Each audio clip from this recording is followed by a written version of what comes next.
Hey, what's up, everybody? Welcome to this week's podcast.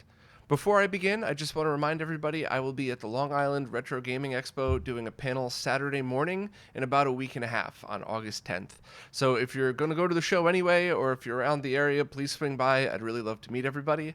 And also, thanks to everybody who commented about the whole microphone thing. I'll explain more of that at the end. I don't want to waste anybody's time at the beginning again, but let's jump right into it. First up, the RGB-Pi team has released the JAMMA Pi board. I actually have one right here, and I'm trying to make plans to go to a friend's house next week to install this and really give it a try. But essentially, it works exactly like their RGB-Pi SCART adapter for Raspberry Pis, but can plug directly into a JAMMA adapter with pretty much nothing to worry about. Just plug it in and go.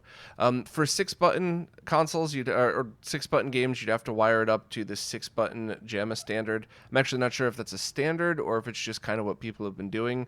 And everything else is controlled via software. So it looks awesome. I can't wait to try it out. And they also have custom software to go with it. And that's equally as exciting to me because there's so many different builds of emulation software out for the Raspberry Pis. Some work better than others. Some devices aren't compatible with all of them, but up until now, it's really been the RGB-Pi team who's made the software that I tend to use the most. So I'm really excited to try all that out. I'll try to get a video on it or something. But if anybody's interested, you could buy it right now. It just won't work on the Raspberry Pi 4, at least yet. It's only working on the 2B, 3B, and 3B Plus. So not too big of a deal, but hopefully they'll add Raspberry Pi 4 support in the future, and I'll keep everybody updated. TerraOnion has just released a new firmware for the Mega SD that allows it to run Virtua Racing. So a very quick recap, the Mega SD is the only ROM card available that also plays Sega CD games, and it played pretty much every game Sega offered from the Master System all the way up to the 32X, except Virtua Racing because of the SVP chip in there, which I still think was totally fine. It's only one game, but then TerraOnion contacted the creator of the SVP core for the Mr. Sergey, and he allowed them to integrate that into the Mega SD and use it. So now it plays Virtua Racing. I think it's still a tiny bit buggy, but whatever. Now you have the full library on there. I'm sure as the Mr. Core starts to get updated, this will as well. And it's very cool to see this thing get so many updates before it's even officially released yet. I believe the first shipments went out already, and they're en route or something like that now. So very cool. I'm looking forward to hearing other people's opinions of this cart when it comes out, but I still think it is a fair price for everything that you get. Everybody likes to tease me about how I sometimes say expensive things or inexpensive or fairly priced, but the truth is, just think about it. If your Sega CD is broken, or if you don't own one, think about it from that perspective. If these games are important to you and you just want to be able to play them stress-free, this might actually be a more cost-effective solution overall. Now, if you have a perfectly good working tower of power, everything's flawless, you already have a stack of Taio Yuden CDs, and you already have an EverDrive, no, this probably isn't for you, and it certainly wouldn't be considered inexpensive if you already own the other equipment. But if you're like me and all of your Sega CDs are barely working at all, and they need full recaps and lasers and belts and gears and all that stuff, seriously consider this one then, because it'll definitely solve all the problems. And of course, check out the full review if you haven't already for pretty much every detail you need to know on it. The team behind Lakka, the really great front end for emulation on a lot of devices, including the Raspberry Pi, has just updated it with support for the Raspberry Pi 4. Now, you need to get that from their nightly build link, which is right there in the post. If you already have one of the main builds and update it, you can't just swap that SD card over to a Pi 4. You need to use the specific build. But they will be adding that to the main download release fairly soon, I would assume, as soon as the last bugs are worked out. But this is pretty exciting because the Raspberry Pi 4 should supposedly give you a pretty big jump in power. I got mine sitting next to me. I did the upgrade on it, which actually was way easier than I expected. It took like 5 minutes start to finish to do the firmware update.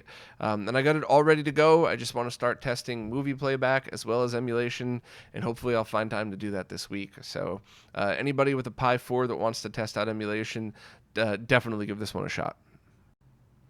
A new custom firmware called RF Dumper was just released that turns the RetroFreak emulation console into a cartridge dumper. And I think that's a really awesome use for this, because I know devices like the RetroFreak were things that brought a lot of people into the retro gaming scene that didn't realize that they wanted to be here, I guess. So they saw one device that played all these different games in the original cartridges. And some people, that's good enough, but a lot of people have gone from the RetroFreak and the Retron 5 back to using original hardware for all the reasons that I don't need to explain to all of you. But now you're left with a RetroFreak that you don't know what to do with, and I think this is an awesome use for it. It's a little bit complicated to set up the firmware. You have to download the version that matches the size of the SD card you're using, which is can go up to 32 gigabytes. Normally in a situation like this, you can go higher, but not specifically for this one. Then you need to configure your SD card to run a different RetroFreak software, and then just add those files to that directory in the card. And then when you boot it, it should flash and function normally. But when you plug in the cart and it dumps it to the SD card, which is how all of these work, just for anybody that needs a refresher, all of these software emulation boxes that use real carts, every time you plug in a cart and launch it, it dumps that ROM, or it dumps the cartridge to a ROM file, and then you play it from the ROM. It can't do it in real time. So rather than dump that as encrypted, it dumps it as unencrypted, as well as the save file. So it's really a great way to back up your own carts, your own save files, and all that. The only thing is, it kind of functions normally after you do this, but it won't save your save files. So if you do add this dumper firmware on there, unless you're just messing around, I would no longer use the RetroFreak to actually game on, or I guess put it back to the other firmware. I would only use this as a cartridge dumper, because there could be other adverse effects. But overall, I think it's really awesome that people that own this thing that maybe don't use it as much anymore now have another really great use for it. So check it all out in the post, and everything else is linked on GitHub as well. Retro Access has just released a fully shielded coax S-Video cable that's compatible with the SNES, N64, and GameCube. Overall, I think this is a great choice for people that were looking either just for a high-quality S-Video output, maybe you have a PVM without RGB and just need a S-Video, or even a really nice consumer-grade TV. But this was also the example I was using when talking about the Super 64. When I said a good RetroTink solution is about the same price, I kind of had envisioned a scenario where if somebody just has an original console, you could buy the Super 64 for $150, or you could buy this cable, the RetroTink 2X, and a power supply, which you probably don't need with the Tink 2X. You probably already have a cable laying around, but just being thorough here. So this is kind of what I was envisioning. Really good S-Video cable with the Tink 2X and a power supply will work with all of those other consoles for the same price as the Super 64, as well as any other console that has composite S-Video or component. So that is my strong recommendation over the Super 64 in pretty much every scenario other than the ones I mentioned last week. So just being honest, I always just try to be blunt and give an honest opinion, and if people are pissed at that, at least they're pissed for how I really feel. So if you need a really good quality S-Video cable, this one, there's a few other ones on eBay, but they're inconsistently in stock. So I believe Retro Access has a good stock of these. So if you're looking for a good quality one, pick up this one. Check out the eBay links. They're also on my N64 page. And between all of those, you should be able to find somebody in stock that has something of this quality. A developer on the SMS Power forums has resurrected an old VDP test software and updated it to work with both versions of the Game Gear. So this is essentially just test software that you throw in a ROM cart and run to test and make sure that the chip is working properly. It runs in SMS mode, but it will work on both versions of the Game Gear. And of course, if you load the software for the wrong version, it shows errors and vice versa. To be honest, I'm not exactly sure what this could be used for. But anytime something like this is released, I'm quite positive that if I talk about it, there's going to be at least a handful of other developers out there going, oh, that's exactly what I need to test my, insert cool new thing here. So I figured I would let everybody know. Anyone on the West Coast this weekend might want to check out the Vintage Computer Festival this August 3rd and 4th, I believe this Saturday and Sunday. It's at the Computer History Museum in Mountain View, California, and they're going to have a bunch of cool stuff there, as well as a few Apple I computers, which is neat because I don't ever remember seeing one of those. I don't have as much interest in some of the classic computers as some of the other writers here, but I do have a lot of love for them. I grew up, my first computer my family got was a Tandy 1000. Then the first computer my parents got me was a TRS-80 Color Computer 2 with a tape drive and everything. So, too bad that's on the West Coast. I would have loved to have come over and seen that. But hopefully we'll have something like that on the East Coast someday as well. So anybody around Mountain View this weekend, you might want to check it out. Two developers just released a brand new Virtual Boy homebrew game called Red Square. The game was made for the 2019 Yumi Nikki fan game contest and was completed in 6 weeks, which is really impressive. I believe one of the developers programmed it using NEC V810 assembly, and the other developer did the graphics on it. And while the project isn't a joke, it's kind of like a tongue-in-cheek, maybe a little bit satire about the game. So I would read up on it if you're interested, but I'm always just excited to get more Virtual Boy homebrew. Also, the developers have completely open sourced the game. They don't really want to work on it anymore. They've completed it as is, but they've just left the code up there for people to do what they'd like with, which is awesome because that means, Virtual Boy fans get to try out a new game, and now other Virtual Boy developers might be able to use this as a stepping stone to build their own game. But overall, it seems pretty neat, and if you have a Virtual Boy and a way to play ROMs, check it out. There's been a pretty large update to the emulator called Emulicious, which I believe is an emulator that's really focused on developers, not so much just playing the games. And one of the biggest updates is it enables you to load your own source files into the debugger, rather than step through a full disassembly of your own code when developing the game. So it sounds like it would cut a lot of time out of some of the busy work involved in coding your own game, and it works with Game Boy, Game Boy Color, SMS, and Game Gear.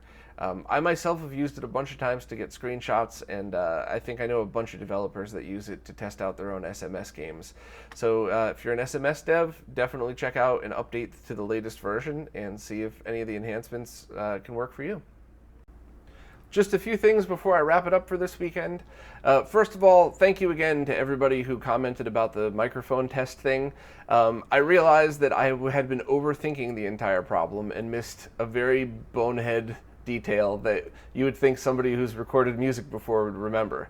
With a new microphone like the Procaster, you're supposed to stand really close to the mic, not 1.5 feet, 2 feet away from it. So that's kind of why my voice sounded so empty last week. I tried another experiment on last week's Q&A and messed that up too, so I think this week's went exactly as I'd hoped.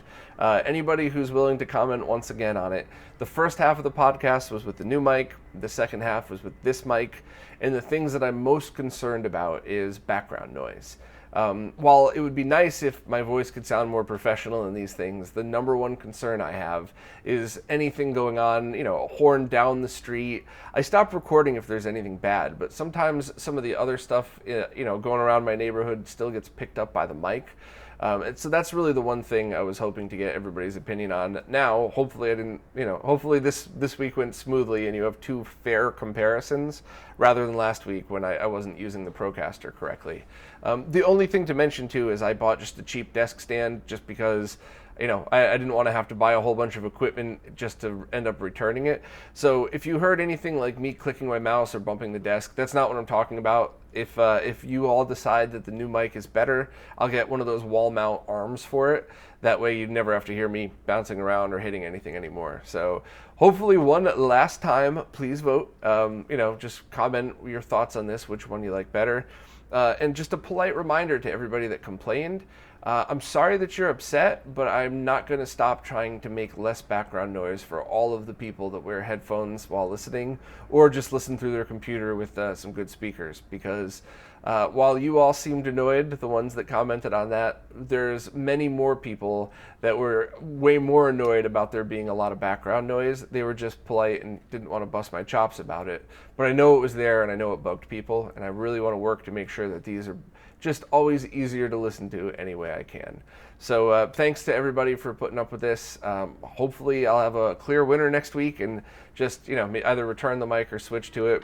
I am a little annoyed that you kind of have to see the mic in my face the entire time I'm talking, but whatever. I guess it's a small price to pay if it cuts down a lot on background noise. So enough of my rambling. Thank you all for watching, listening, commenting, and all the like. Hopefully I'll see a bunch of you in a week and a half at Long Island Retro Gaming Expo. And if not, I have a few more panels that I'm doing this year, so I hope to see you there either way. But take care. I'll see you next week.